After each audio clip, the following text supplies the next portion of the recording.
The transmission was weak, a whimper really drowned beneath cosmic radiation and the pulsing void. But it was real, a distress signal, trembling through subspace, encoded in a dialect so old it had fallen out of diplomatic protocol centuries ago. In the orbit of the fractured moon Coral 7, nestled behind a debris shield of failed satellites and dead comms buoys, the beacon flickered again, and again. Each pulse was a plea. SOS. Please, help us. This is Valari Prime. We're under siege. They've come to take our sons. The voice broke halfway through the loop. Not synthetic, not clean. It belonged to someone, a girl, perhaps. There was no demand, no military code, just terror and sincerity, trembling between words. Valari Prime had once been known for its floating gardens, for cities that shimmered above clouds and species that harmonized through song rather than sound. But that was 1,000 years ago. Now, it wasn't even marked on most star charts. And yet someone had remembered. In the far reaches of the Charn Spiral, aboard a Dread-class cruiser with hulls plated in scavenged volcanic carbon, a figure stirred. He had no name. Not anymore. The war had taken it along with everything else. They called him the Revenant. His eyes, pale gray and rimmed with half-sleep, opened to the pulse on his interface. He hadn't expected to feel something again, but the signal had cut through. His core like a blade. It wasn't just a cry. It was a memory. I'm picking up a ghost call, said Castian, his first officer, hunched at the console with her long coat stained by plasma smoke. Origin point, somewhere in the Lethean Rift, unregistered colony. Not a trap, it's genuine. The Revenant said nothing. Castian hesitated. You recognize it? I do, he replied. Voice like gravel. We all do. 13 years ago. The Valari had given shelter to a human child after a skirmish had wiped out her convoy. They'd broken interstellar law doing it, sheltering a species classified as Class 5 hostile under the Treaty of Silver and Accord.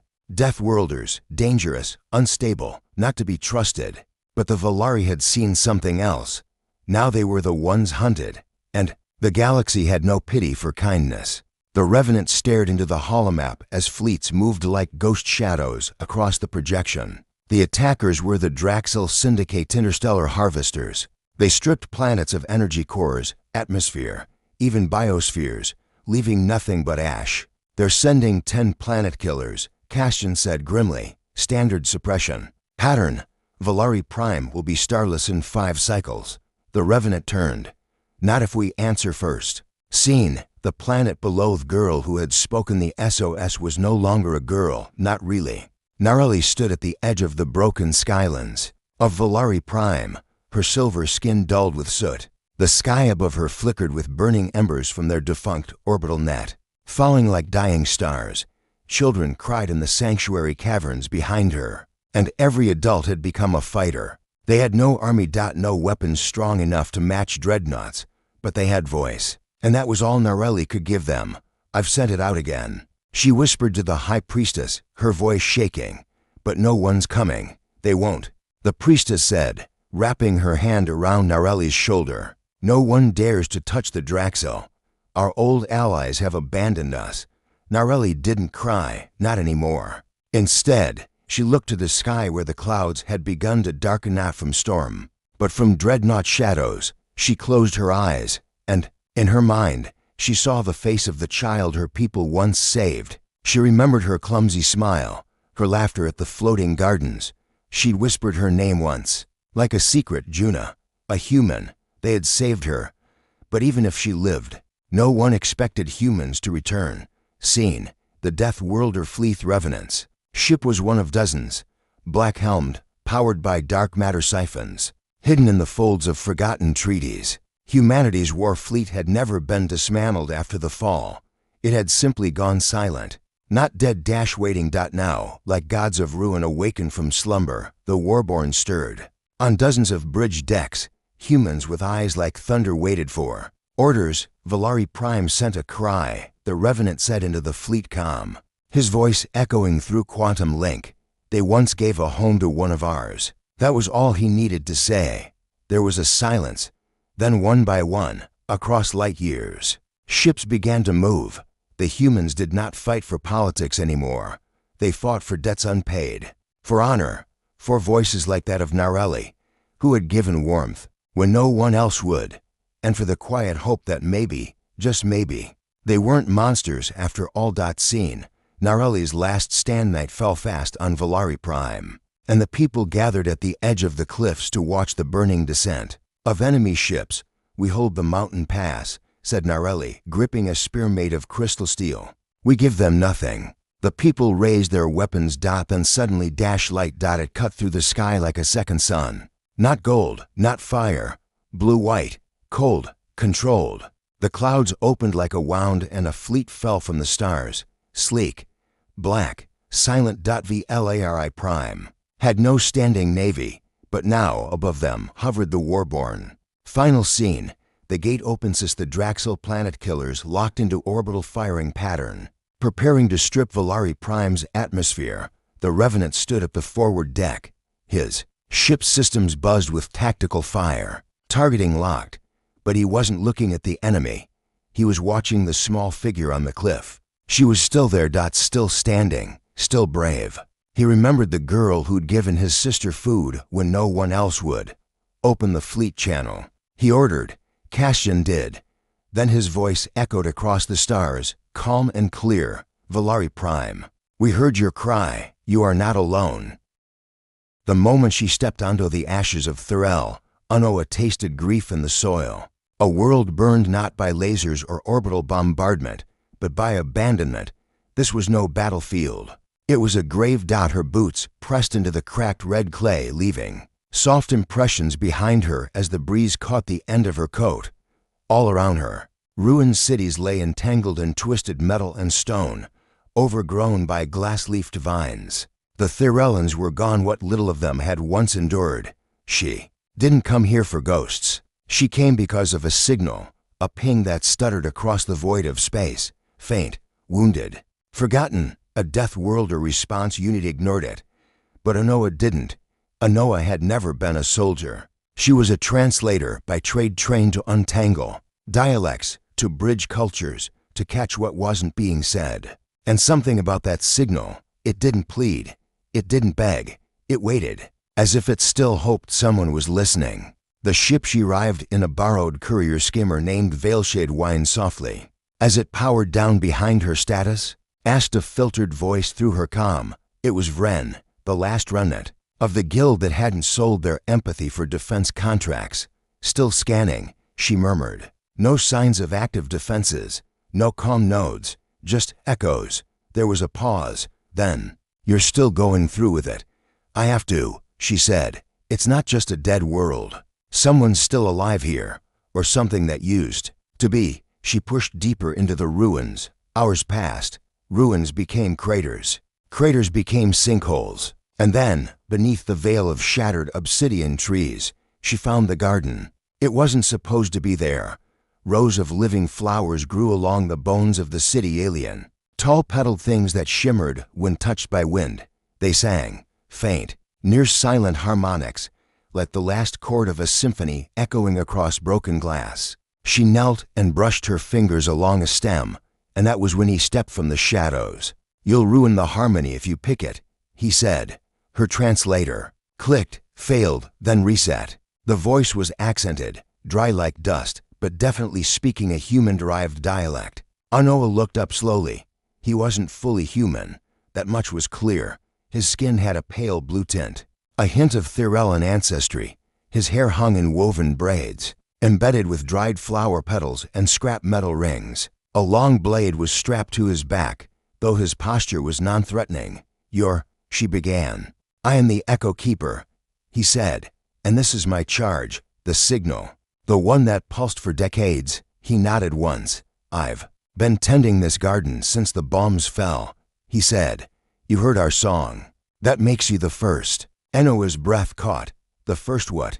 He hesitated. "Then, the first to care." They spent the night in the ruined spire that overlooked the garden. He lit a fire from scavenged power shards. She watched as the flowers bent their heads toward the warmth. They moved, responded. "They're alive," she whispered. "They remember," he said. "Each is linked to one who died. Their memories linger in the root code. That's what they were engineered for, living monuments. Songs encoded into stem and petal. And you, what are you? He paused for a long time. A mistake, he said. My mother was Thirellen, my father. One of yours, a Deathworlder, left behind when the fleet withdrew.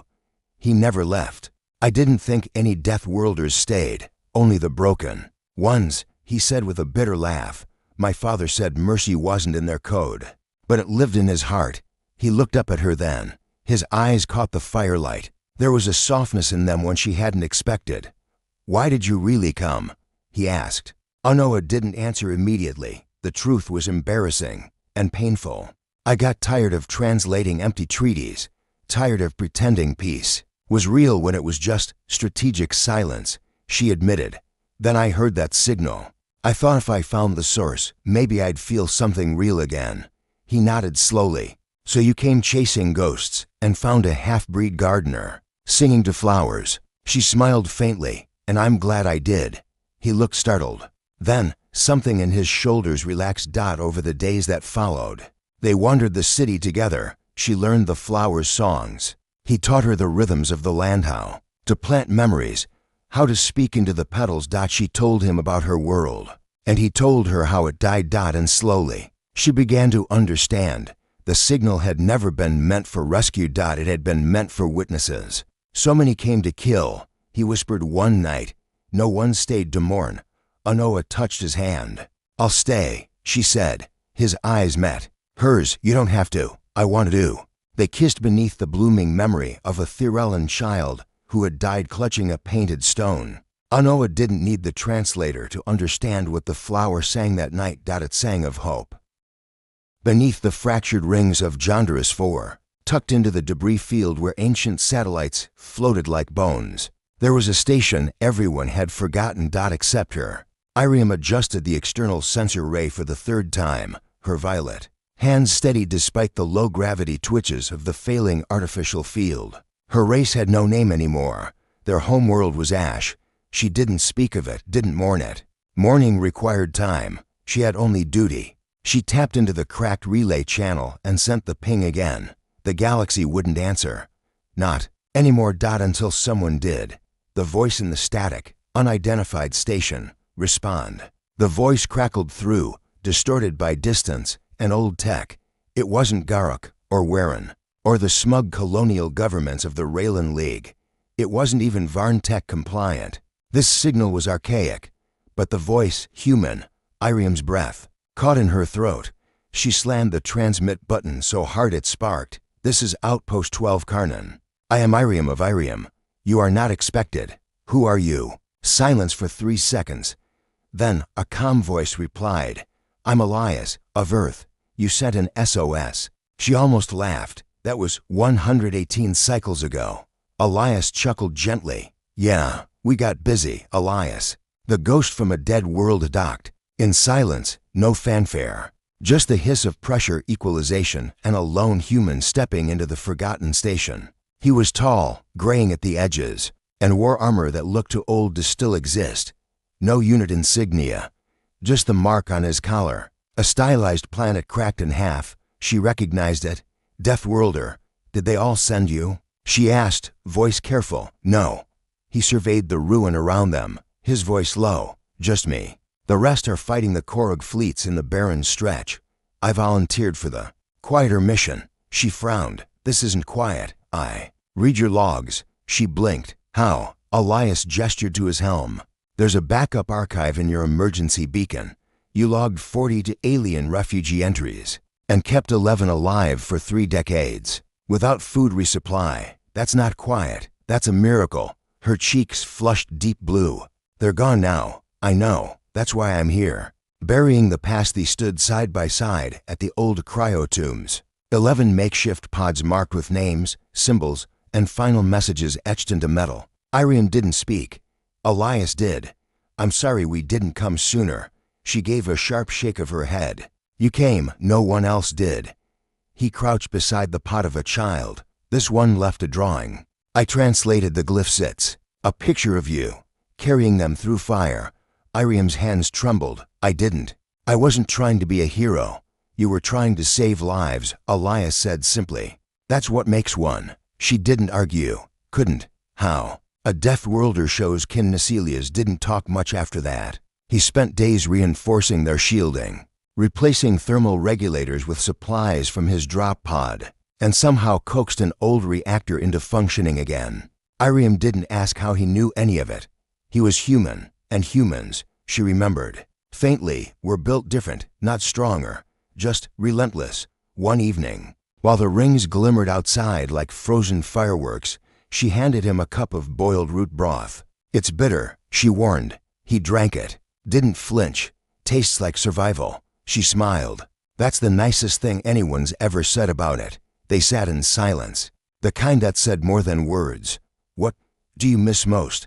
I miss clouds. Elias said. Earth had these sunsets that looked like burning oceans. Haven't seen one in 30 years. Iriam looked at him. You've been out here that long? He nodded. We all have. The fleet split. Some stayed behind to rebuild. Others took the long missions. Rescue. Retaliation. Justice, you know. Why? Did you take this one? He looked at her, eyes soft. Because I thought no one should die thinking no one heard them.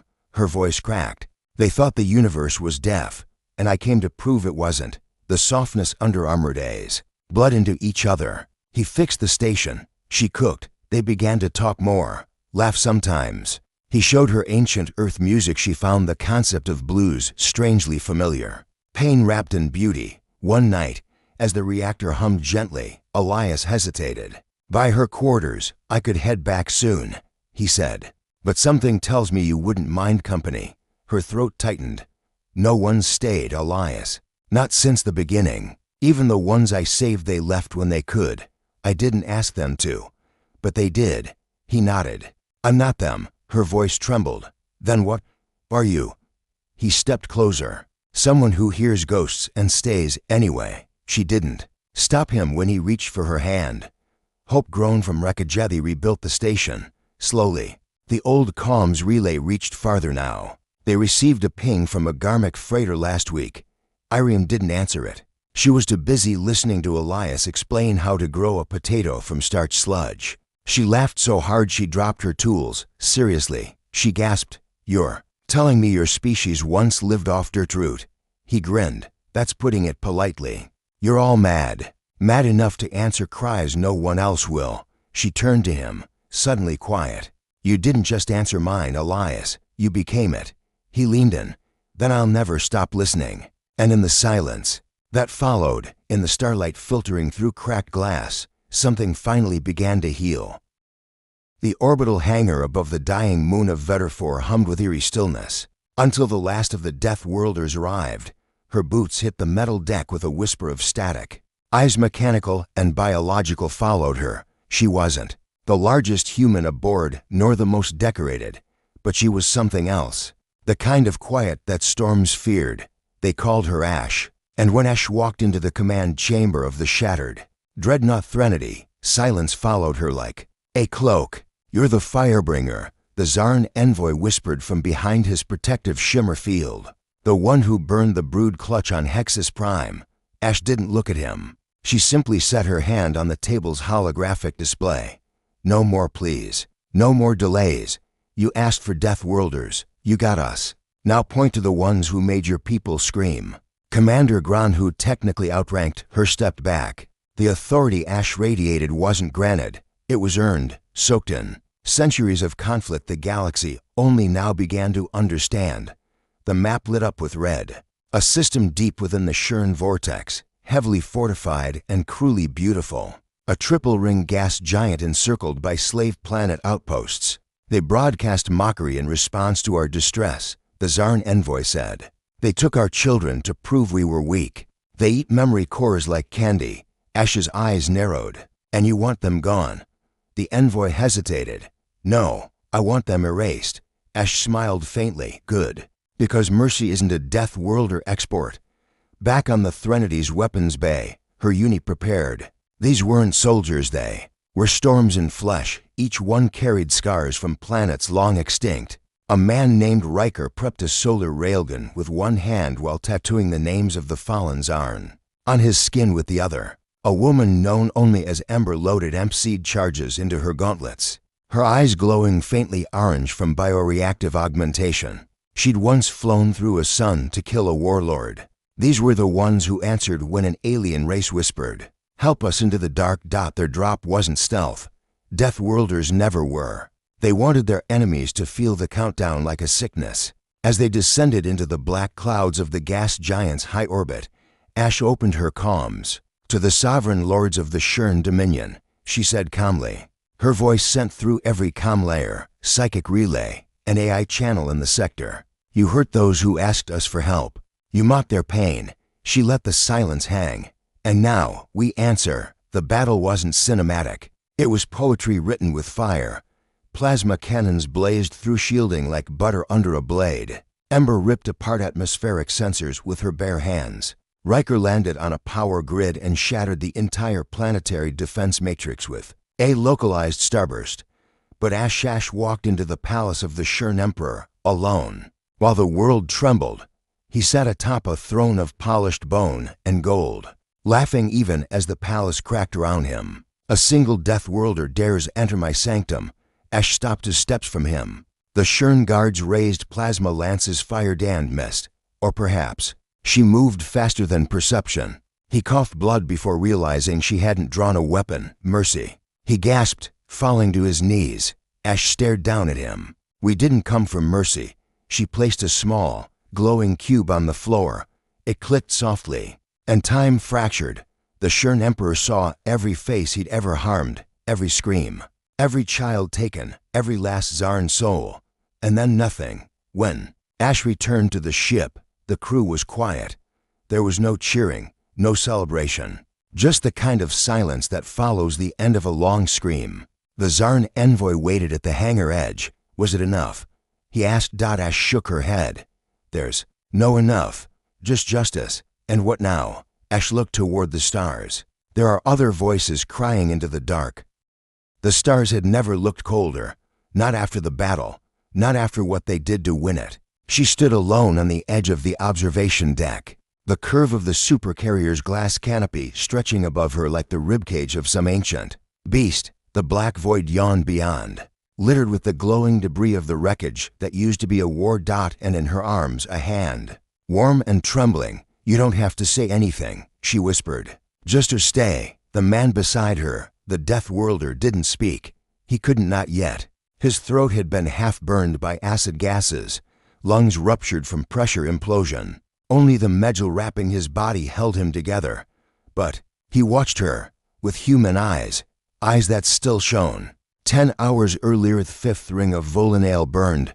Shrapnel rained through the spires of glass that once held archives of every extinct species the archivists had preserved. Fire climbed through walls that had never before known war, and above it all, cutting through the sky like a scar of vengeance, the Deathworlder fleet descended. It hadn't been a rescue. It had been annihilation, but it had come for her people, and that was enough. Issy had watched the first Deathworlder soldiers drop into her city's ruins, like ghosts made of bone and armor. They moved without formation, but never broke stride. They bled from wounds they didn't stop to bind, and they laughed, they fought, they screamed in silence. She had begged for them. Sent the SOS, and they had answered, but nothing had prepared her for him, the one who hadn't spoken a word.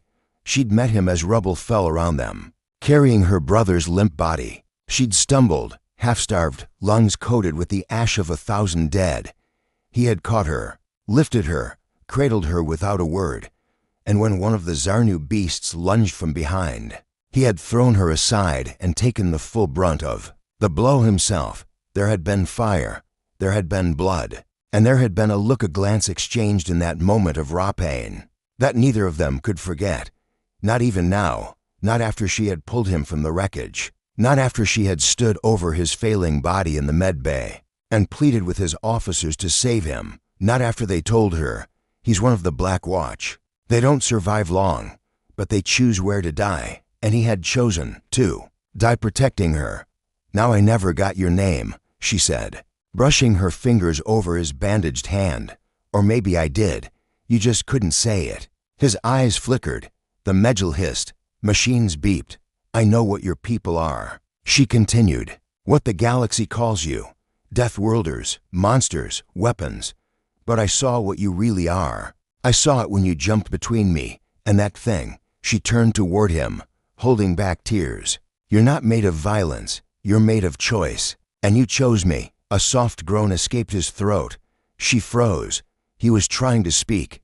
Don't force it. She whispered, laying her hand over his lips. Please don't.